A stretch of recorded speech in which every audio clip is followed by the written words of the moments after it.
Hi, everybody. Well, I wanted to update yesterday, but as you can probably tell from the way I look, um, I'm still really tired. It's just been a very, very long week. Lots of things going on, and now it's finally the long weekend. I can't wait.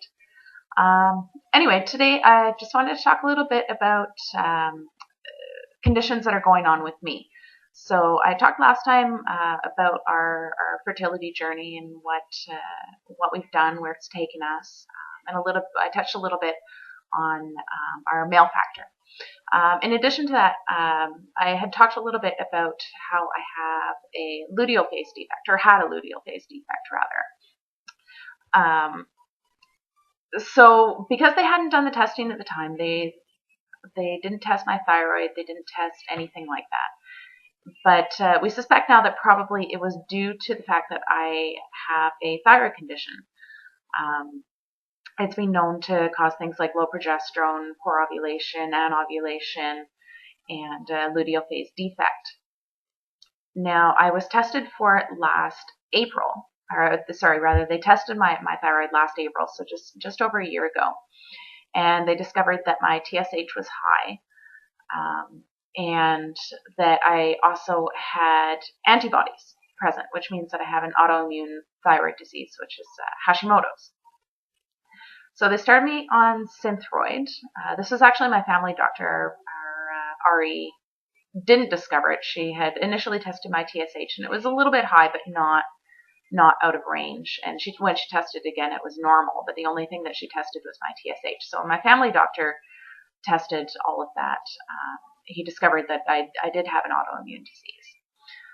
So once they started me on the Synthroid, actually my luteal phase did increase to the point where it was completely normal. I mean, now I have a 12, 13-day luteal phase, which is twice what it was when we were trying for our daughter.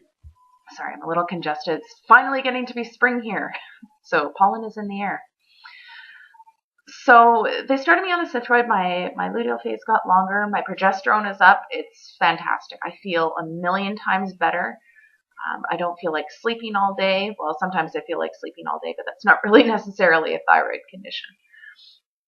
I'm having less pain. Just in general, I just feel a lot better. The only side effect that I've noticed actually from starting the Synthroid is my hair falling out. You notice I have this lovely bob here. My hair actually, up until about a week ago, was halfway down my back. Yeah, and I lost probably half my hair in the last year. My hair is generally, I mean, it was already pretty thick to begin with.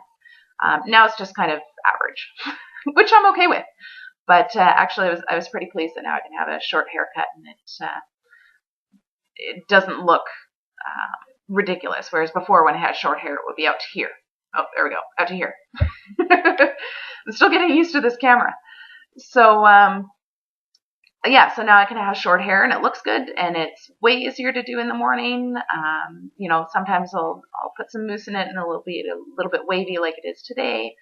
Or I'll flat iron it, and I went and bought myself a decent flat iron, and it takes about 5 minutes to do it now, as opposed to 10 minutes to put in and bun for work before. So, but anyway, that's slightly off topic.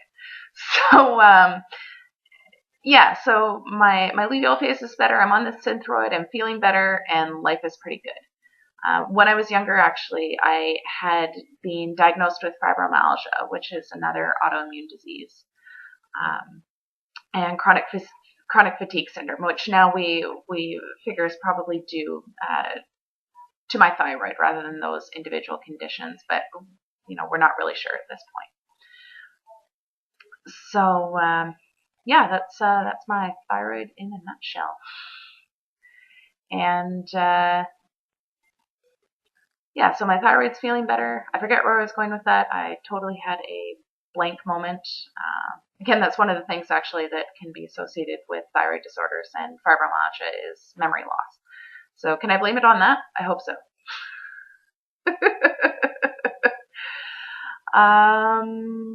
Yeah, so I guess maybe I'll just leave that here for today.